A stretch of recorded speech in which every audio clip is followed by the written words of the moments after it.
വിശുദ്ധ യോഹന്നാൻ എഴുതിയ സുവിശേഷം 8-ാം അധ്യായം 1 മുതലുള്ള തിരുവചനങ്ങൾ. പിടിക്കപ്പെട്ട വ്യഭിചാരിണി. യേശു ഒലിവ് മലയിലേക്ക് പോയി. അതിരാവിലെ അവൻ വീണ്ടും ദേവാലയത്തിലേക്ക് വന്നു.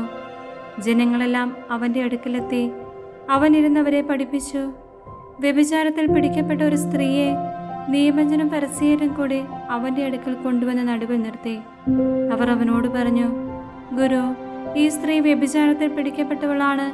ഇങ്ങനെയുള്ളവരെ കല്ലെറിയണമെന്നാണ് മോശ നിയമത്തിൽ കൽപ്പിച്ചിരിക്കുന്നത്. നീ എന്തു പറയുന്നു? ഇത് അവനെ കുറ്റം ആരോപിക്കാൻ വേണ്ടി അവനെ പരീക്ഷിച്ചുകൊണ്ട് ചോദിച്ചതാണ്. യേശുവാകട്ടെ കുനിഞ്ഞ വിരൽ കൊണ്ട് നിലത്ത് എഴുതിക്കൊണ്ടിരുന്നു. അവർ ആവർത്തിച്ചത് ചോദിച്ചു കൊണ്ടിരുന്നതിനാൽ അവൻ നിവർന്ന് അവരോട് പറഞ്ഞു, നിങ്ങളെ പാപമില്ലാത്തവൻ ആദ്യം അവളെ കല്ലെറിയട്ടെ.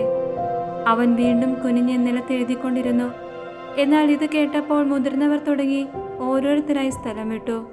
ഒടുവിൽ യേശുവും നടുവിൽ നിന്നിരുന്ന ആ സ്ത്രീയും മാത്രം ശേഷിച്ചു. യേശു നിവർന്ന് അവളോട് ചോദിച്ചു, സ്ത്രീയെ, അവർ എവിടെ? ആരും നിന്നെ വിധിച്ചില്ലേ? അവൾ പറഞ്ഞു, ഇല്ല കർത്താവേ. യേശു പറഞ്ഞു, ഞാനും നിന്നെ വിധിക്കുന്നില്ല. പൊയ്ക്കൊള്ളുക, ഇനിമേൽ പാപം ചെയ്യരുത്. യേശു ലോകത്തിൻ്റെ പ്രകാശം.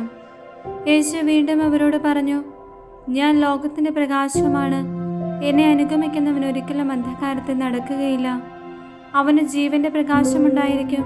അപ്പോൾ ഫരിസേയർ പറഞ്ഞു, നീ തന്നെ നിനക്ക് സാക്ഷ്യം നൽകുന്നു. നിന്റെ സാക്ഷ്യം സത്യമല്ല.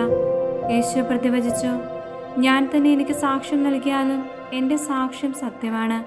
കാരണം ഞാൻ എവിടെ നിന്ന് വന്നുവെന്നും എവിടേക്ക് പോകുന്നുവെന്നും എനിക്കറിയാമെന്നാൽ ഞാൻ എവിടെ നിന്ന് വരുന്നുവെന്നോ എവിടേക്ക് പോകുന്നുവെന്നോ നിങ്ങൾ അറിയുന്നില്ല. നിങ്ങളുടെ വിധി മാനുഷികമാണ്. ഞാൻ ആരെയും വിധിക്കുന്നില്ല. ഞാൻ വിധിക്കുന്നെങ്കിൽ തന്നെ എൻ്റെ വിധി സത്യമാണ്. കാരണം ഞാൻ തനിച്ചല്ല, എന്നെ അയച്ച പിതാവും എന്നോടുകൂടെയുണ്ട്. രണ്ടുപേരുടെ സാക്ഷ്യം സത്യമാണെന്ന് നിങ്ങളുടെ നിയമത്തിൽ എഴുതിയിട്ടുണ്ടല്ലോ. എന്നെക്കുറിച്ച് ഞാൻ തന്നെ സാക്ഷ്യം നൽകുന്നു. എന്നെ അയച്ച പിതാവും എന്നെക്കുറിച്ച് സാക്ഷ്യം നൽകുന്നു. അപ്പോൾ അവർ ചോദിച്ചു, നിന്റെ പിതാവ് എവിടെയാണ്? യേശു പറഞ്ഞു, നിങ്ങൾ എന്നെ ആകട്ടെ എൻ്റെ പിതാവിനെ ആകട്ടെ അറിയുന്നില്ല. എന്നെ അറിഞ്ഞിരുന്നുവെങ്കിൽ എൻ്റെ പിതാവിനെയും അറിയുമായിരുന്നു. ദേവാലയത്തിൽ ഭണ്ഡാര സ്ഥലത്ത് പഠിപ്പിച്ചുകൊണ്ടിരുന്നപ്പോഴാണ് അവൻ ഇതെല്ലാം പറഞ്ഞത്. എന്നാൽ ആരും അവനെ പിടിച്ചില്ല. കാരണം അവൻ്റെ സമയം ഇനിയും വന്നു ചേർന്നിട്ടില്ലായിരുന്നു. യഹൂദർക്ക് മുന്നറിയിപ്പ്. യേശു വീണ്ടും അവരോട് പറഞ്ഞു, ഞാൻ പോകുന്നു. നിങ്ങൾ എന്നെ അന്വേഷിക്കും, എന്നാൽ നിങ്ങളുടെ പാപത്തിൽ നിങ്ങൾ മരിക്കും. ഞാൻ പോകുന്നിടത്തേക്ക് വരാൻ നിങ്ങൾക്ക് കഴിയുകയില്ല. അപ്പോൾ യഹൂദർ പറഞ്ഞു, ഞാൻ പോകുന്നിടത്തേക്ക് വരാൻ നിങ്ങൾക്ക് കഴിയുകയില്ല എന്നവൻ പറയുന്നല്ലോ. അവൻ ആത്മഹത്യ ചെയ്തേക്കുമോ?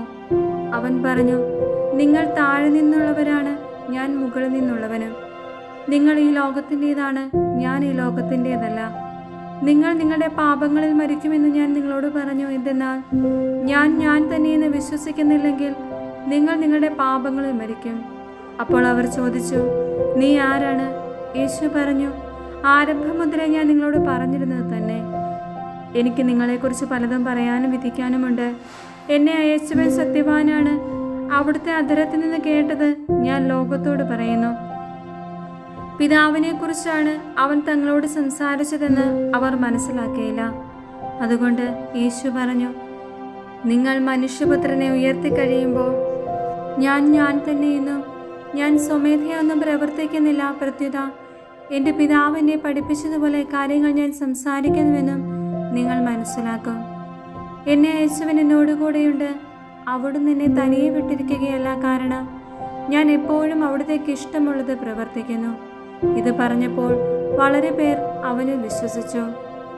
സത്യം നിങ്ങളെ സ്വതന്ത്രരാക്കും. തന്നിൽ വിശ്വസിച്ച യഹൂദരോട് യേശു പറഞ്ഞു, എൻ്റെ വചനത്തിൽ നിലനിൽക്കുമെങ്കിൽ നിങ്ങൾ യഥാർത്ഥത്തിൽ എൻ്റെ ശിഷ്യരാണ്. നിങ്ങൾ സത്യം അറിയുകയും സത്യം നിങ്ങളെ സ്വതന്ത്രരാക്കുകയും ചെയ്യും. അവർ അവനോട് പറഞ്ഞു, ഞങ്ങൾ അബ്രാഹത്തിൻ്റെ സന്തതികളാണ്.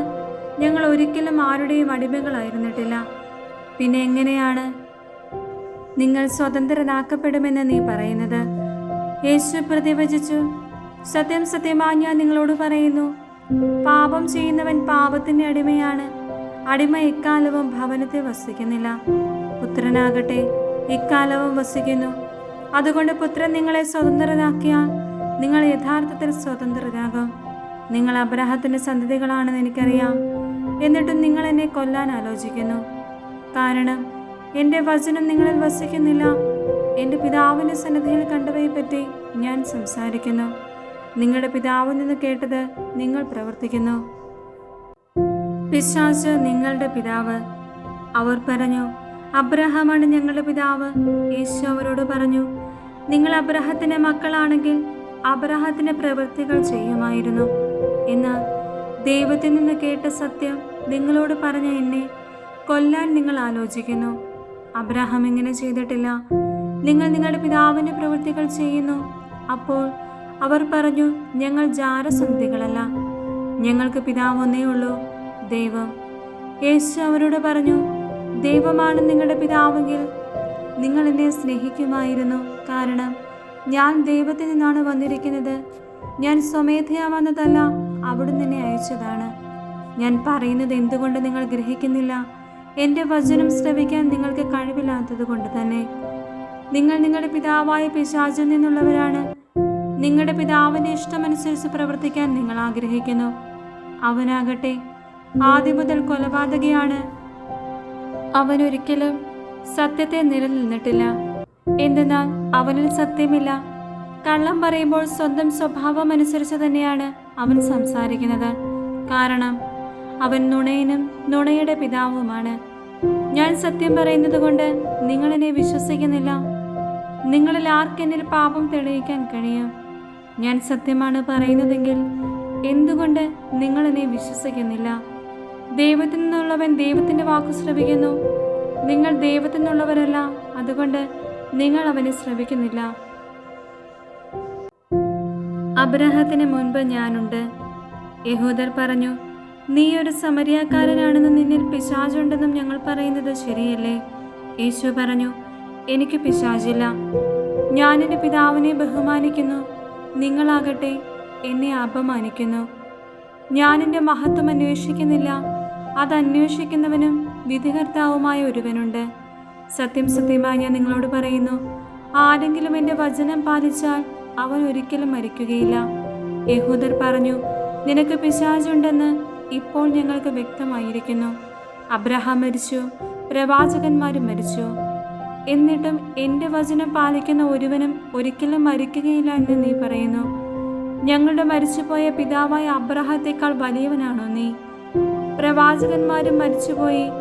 ആരാണെന്നാണ് നീ അവകാശപ്പെടുന്നത്?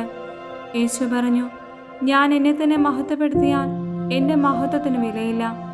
എന്നാൽ നിങ്ങളുടെ ദൈവമെന്ന് നിങ്ങൾ വിളിക്കുന്ന എൻ്റെ പിതാവാണ് എന്നെ മഹത്വപ്പെടുത്തുന്നത്. എന്നാൽ നിങ്ങൾ അവിടുത്തെ അറിഞ്ഞിട്ടില്ല, ഞാനും അവിടുത്തെ അറിയുന്നു. ഞാൻ അവിടുത്തെ അറിയുന്നില്ല എന്ന് പറയുന്നെങ്കിൽ ഞാനും നിങ്ങളെപ്പോലെ നുണയനാകും. എന്നാൽ ഞാൻ അവിടുത്തെ അറിയുകയും അവിടുത്തെ വചനം പാലിക്കുകയും ചെയ്യുന്നു.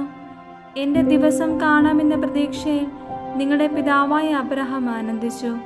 അവനത് കാണുകയും സന്തോഷിക്കുകയും ചെയ്തു. അപ്പോൾ യഹൂദർ പറഞ്ഞു, നിനക്കിനിയും 50 വയസ്സായിട്ടില്ല, എന്നിട്ടും നീ അബ്രഹാത്തെ കണ്ടുവെന്നോ? യേശു പറഞ്ഞു, സത്യം സത്യമായി ഞാൻ നിങ്ങളോട് പറയുന്നു, അബ്രഹാം ഉണ്ടാകുന്നതിന് മുൻപ് ഞാനുണ്ട്. അപ്പോൾ അവർ അവനെ എറിയാൻ കല്ലുകളെടുത്തു. എന്നാൽ യേശു അവരിൽ നിന്നും മറിഞ്ഞ് ദേവാലയത്തിൽ നിന്ന് പുറത്തുപോയി.